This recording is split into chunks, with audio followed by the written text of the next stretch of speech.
دیکھیے اس رات کی جو ابتدا ہے وہ ایک عمل سے ہوگی جسے کہا جاتا ہے کہ یہ رات کی جو ابتدا ہے یہ جاگنے کے عمل، ساری رات آپ کو جاگنا ہے۔ اس کی حکمت کیا ہے؟ کیوں جاگیں؟ اتنا ثواب کیوں آپ کو دیا جا رہا ہے اس رات کو کہ اگر اس رات تمام آپ آج کی رات مکمل آپ جاگتی رہیں، ذرا سا بھی نہ سوئیں، ذرا سا بھی نہ سوئیں، اگر ساری رات جاگتی رہیں تو جیسے کہ آپ مفاتی میں بھی پڑھتی ہیں کہ اس کے تمام گناہ معاف ہو جائیں گے، خواہ آسمان کے ستاروں کے برابر ہوں، خواہ پہاڑوں کی جسامت کے برابر ہوں، اور خواہ دریاؤں کے پانی جتنے برابر ہوں۔ آج کی رات فقط جاگنے سے معاف ہو جاتی ہیں۔ ذرا زیادہ ثواب محسوس نہیں ہو رہا؟ ہم جیسے جن کا ظرفیت بہت کم ہے واقعی ثواب بہت زیادہ لگتا ہے، لیکن وہاں وہ خالق کون و مکان کہ جس کے ظرف کی کوئی حد اور انتہا نہیں، وہ دینے کو تیار بیٹھا ہوا ہے، اور ہم ایک بہت سرسری انداز سے بس ایک رسم کے طور پر شب قدر آئی اور کس طریقے سے یہ رات گزر جائے، بس یہ جلدی جلدی ٹک لگا کے ہم اس اعمال کو انجام دے دیں، اور بس اپنے ایک لحاظ سے جان چھڑانے والا جو ہے وہ عمل اس کو سمجھیں، یہ انتہائی بدنصیبی والی بات ہے۔ اچھا، جاگنا کس انداز سے اسلام تقاضا کرتا ہے راتوں میں جاگنے کو؟ دیکھیے، یا تو علم کے لیے اور عبادت کے لیے راتوں کو جاگیے، علم اور عبادت کے لیے۔ سونا جو ہے وہ دیکھیے قبر کے لیے اٹھا رکھی، نیند کو اپنی تھوڑی سی ضرور کم کرنا چاہیے، یہ بھی شب قدر کا ایک پیغام ہے۔ ایک پیغام اس سے سیکھنا ہے کہ سال کی کچھ راتوں کو آپ کو مخصوص کرنا چاہیے، یا رات کے ایک پورشن کو روزانہ مخصوص کرنا چاہیے۔ رات کا ایک پورشن کتنا بڑا، یعنی مغرب سے لے کر اور رات کے 2-2 3-3 بجے تک جو لوگ سوتے ہیں اور لغویات کے اندر اس کو بسر کرتے ہیں، مخصوص تو کر رکھا ہے لغویات کے لیے، ڈراموں کے لیے، فلموں کے لیے، آؤٹنگز کے لیے، لاہو و لعب کے لیے، مختلف چیزوں کے لیے۔ اسلام اور شب قدر یہ آپ سے تقاضا کرتی ہے رات کا کوئی ایک پورشن، چاہے وہ 15 منٹ کا ہو، 20 منٹ کا ہو، آدھے گھنٹے کا ہو، 1 گھنٹے کا ہو، یا کچھ اور زیادہ ہو، اس کو یا تو عبادت میں صرف کرنے کے لیے مقرر کیجئے یا پھر علم حاصل کرنے کے لیے۔ سونا جو ہے وہاں پہ بہت سونا ہے اور اس کی الگ ایک تفصیل ہے، اس کو وہاں کے لیے اٹھا رکھیے، یا تو یہ کہ ہمیں پتہ ہے کہ ہمارے نامہ اعمال ایسے ہیں کہ وہ فرشتہ عذاب ہمیں سونا ہی نہیں دیں گے وہاں پہ، اس وجہ سے جتنا سونا ہے یہیں پہ پورا کر لیا جائے۔ تو بہرحال کبھی تو ان راتوں کے اندر جاگنا سیکھیے۔ یاد رکھ لیجئے کہ آپ کا اس انداز سے علم اور عبادت کے لیے راتوں کو جاگنا جو شب قدر کا ایک پیغام ہے جاگنے کے ذریعے، ورنہ یہ بھی کہا جاتا ہے کہ سو لو 2-3 گھنٹے کے اندر اعمال کر لینا۔ کیوں تقاضا ہے کہ ساری رات جاگو اور اتنا زیادہ ثواب آپ کو دیا گیا ہے؟ تاکہ اس کو سال کے دیگر مہینے کی جو راتیں ہیں ان کے اندر بھی آپ اس کو رائج کریں، کہ آپ کا اس انداز سے جاگنا اور علم اور عبادت کے لیے رات کے اندھیرے میں یہ آپ کی قبروں میں اجالا بکھیر دے گا۔ راتوں کی قدر پہچانیے، راتیں بہت قیمتی ہیں۔ بہت سے علماء یہ بات بھی بیان فرماتے ہیں کہ راتیں دنوں سے افضل ہوتی ہیں۔ قرآن کا لوح محفوظ سے زمین پر نازل ہونا یہ رات کے وقت ہوا، انا انزلناہ فی لیلۃ القدر، یہ شب میں ہوا ہے، دن میں نہیں ہوا۔ اور علماء یہ بھی فرماتے ہیں کہ راتوں میں سے جو ایک رات ہے اس کے متعلق یہ بات کہی گئی ہے کہ یہ 1000 مہینوں سے افضل ہے۔ کسی دن کے متعلق یہ بات نہیں کہی گئی کہ فلاں دن جو ہے 1000 مہینوں سے افضل۔ شب جمعہ یہ بھی رات ہے، شب قدر یہ بھی راتیں ہیں، شب نیمہ شعبان اس کی کتنی فضیلت ہے، اور شب معراج اور شب برات وغیرہ، اسی طریقے سے شب عاشور، یہ ساری راتیں انتہا سے زیادہ عظیم راتیں۔ اور یہ بات بھی یاد رکھ لیجئے کہ تقدیریں جو آپ کی لکھی جاتی ہیں شب میں لکھی جاتی ہیں، دن میں نہیں لکھی جاتی۔ شب قدر میں آپ کی تقدیر لکھی جاتی ہے۔ رات کو بہرحال یہ کہ سکون اور اطمینان ہوتا ہے، دن پروردگار نے مشقت کے لیے بنایا۔ اور یہ جو راتیں ہیں اس کا جو 1/3 حصہ ہے وہ اس میں اللہ اپنے بندوں سے بہت قریب ہو جاتا ہے، بہت قریب۔ اور جو بندہ بھی بستر کو چھوڑ کر عبادت کے لیے جاتا ہے، اپنے پہلوؤں کو بستر سے الگ کرتا ہے، روایات میں ہے کہ اللہ اسے بغیر کسی حساب کے جنت میں داخل کرے گا۔ بغیر حساب کے. اللہم صلی علی محمد.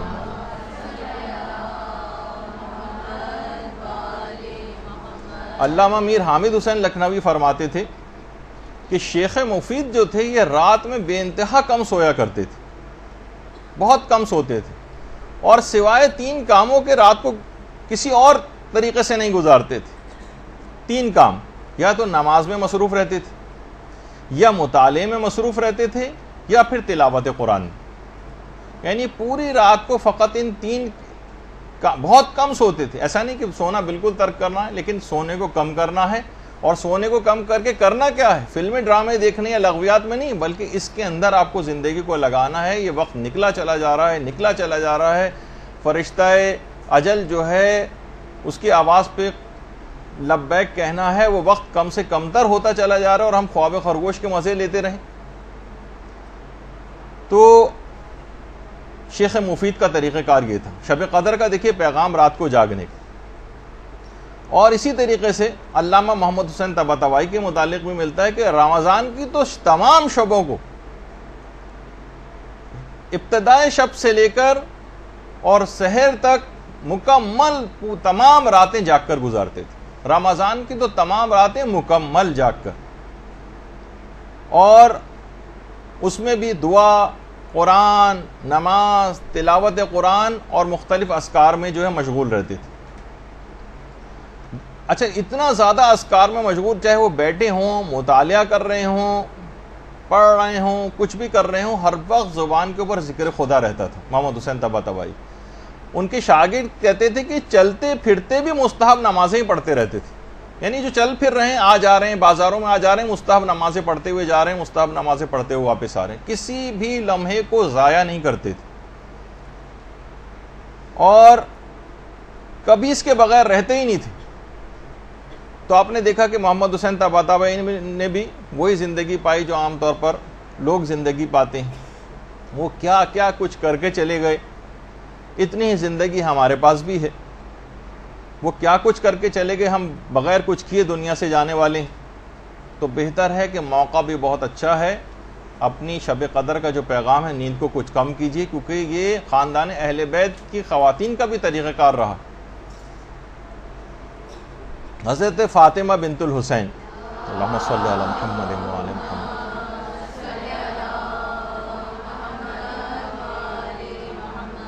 جو امام حسن کی بہو تھی, حسن مثنیٰ سے جن کی شادی ہوئی تھی, پوری رات عبادت میں قیام میں بسر کرتی تھیں اور پورے دن روزہ رکھتی تھیں. کیونکہ وہ سورج اتنے بڑے بڑے ائمہ کی صورت میں موجود ہیں کہ بہت سے جو ان سے غیر معصوم خاندان اہل بیت کے, کہ ان کی شخصیت ذرا ان کا اتنا تذکرہ نہیں ہو پاتا. اور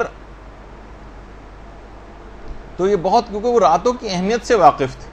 اور یہی وجہ ہے کہ بحر الانوار کی جو 87 جلد ہے, اس میں کسی نے ہمارے چھٹے امام جعفر صادق علیہ السلام سے پوچھا,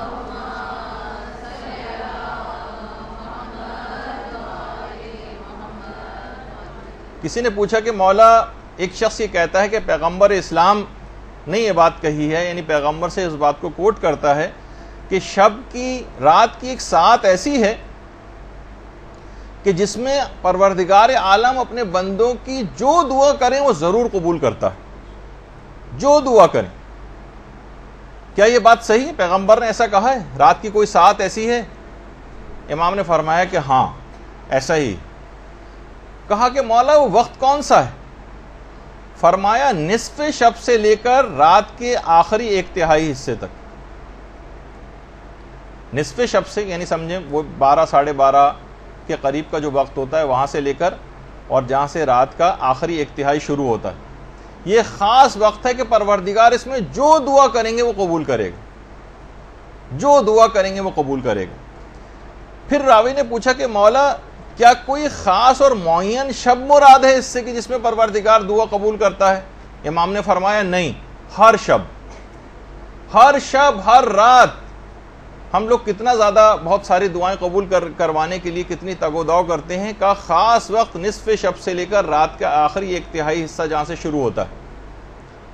سمجھیں جیسے 12 بجے سے لے کر اور 3 بجے تک کے درمیان کا وقت, یہ خاص طور پر عبادت کا ہے، اس میں کچھ نہ کچھ نماز شب وغیرہ کے لحاظ سے اپنے آپ کو عادی بنانا ہے، جس کا بھی آگے چل کر تذکرہ آئے گا، اور اسی میں اپنی دعاؤں کے لیے بھی مخصوص کیجئے کہ ہر دعا لازماً پروردگار نے اور ہر شب کے لیے حکم ہے، کوئی مخصوص شب بھی مراد نہیں۔ اور پیغمبر اسلام کا ایک عجیب طریقہ کار تھا، پیغمبر اسلام اس طرح سے راتوں کو جاگتے تھے کہ کئی دفعہ اٹھتے تھے اور سوتے تھے، کھڑے کھڑے تھک جاتے تھے تو بیٹھ کر عبادت انجام دے لیتے تھے۔ اور یہ بات بھی یاد رکھ لیجئے کہ یہ ضروری نہیں ہے کہ آپ کہ بیٹھ کر جو پڑھی جاتی ہیں نماز اس میں آپ 2 رکعت 1 رکعت کے بجائے 2 رکعت ہی پڑھنا ضروری نہیں، ایسا نہیں۔ تو بہرحال البتہ لیٹے لیٹے پڑھنے کی اجازت نہیں، تھک جائیں تو بیٹھ کر پڑھنے کی اجازت ہے۔ اور اس شب میں بھی تمام رات جاگ کر آپ کو عبادت کرنی، یہ جو آج سے شروع ہو جائیں گی آپ لوگوں کے لیے، بہت سے لوگوں کی تو کل ہو چکی ہے شب قدر کی ابتدا۔ تو پروردگار عالم کچھ علماء فرماتے ہیں کہ فخر و مباحت کرتا ہے کہ اے فرشتوں دیکھو، جب یہ احتمالی تاریخوں میں میری اتنی عبادت و بندگی کر رہا ہے، تو اگر میں یقینی طور پہ بتا دیتا کہ شب قدر فلاں رات ہے تو اس کی عبادت و بندگی کا کیا حال ہوتا۔ یہ تو احتمالی تاریخیں بتائیں، اس میں اس کی بندگی کا اور عبادت کا یہ حال ہے۔ تو ہمیں دیکھ کے پروردگار یعنی اگر اس انداز سے عبادت کریں کہ واقعی جس طرح سے ایک حق ہے اس شب کو گزارنے کا، اور اتنا زیادہ اس کا ثواب ہے کہ یہ جو 1000 مہینوں سے افضل ہے، تو علماء فرماتے ہیں کم سے کم اس رات عبادت کرنے کا اور اس رات کو جاگنے کا جو ثواب آپ کو ملے گا وہ 83 سال اور 4 مہینے کی عبادت کا ثواب آپ کو ملے گا۔ 83 سال 83 ایئر، سوچیں کہ پیدائش سے لے کر جب تک آدمی بوڑھا ہو جاتا ہے اور مسلسل عبادت انجام دیتا رہے، فقط ایک رات عبادت کرنے سے اتنا ثواب اور فائدہ آپ کو ملے گا۔ اللہم صلی علی محمد و آل محمد۔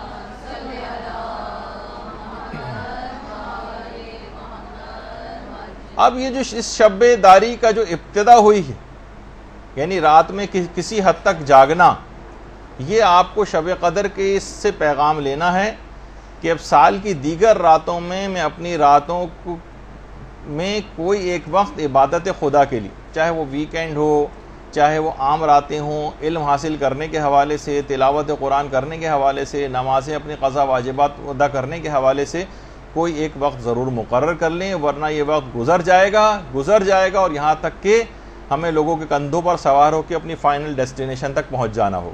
اس سے پہلے کا وقت ہے، اس پہ آپ اپنی زندگیوں کو بدلنے کی کوشش کر لیں، اور شب قدر سے بہترین اس ابتدا کی کوئی رات ہو نہیں سکتی۔ تو ایک تو پیغام یہ ہو گیا کہ جو جاگنے کا جو حکم ہے یہ اس وجہ سے ہے تاکہ اس سے کچھ سبق آپ حاصل کریں، اور اپنی عام سال کی راتوں میں بھی اسی انداز سے ایک پورشن ضرور، کم سے کم اگر پوری رات نہ جاگ سکیں تو اتنا سبق ضرور حاصل کر لیں کہ ایک پورشن ضرور مخصوص کر لیں کہ اتنا مجھے ضرور عبادت کرنی ہے۔ برحمتک یا ارحم الراحمین، وصلی اللہ علی محمد و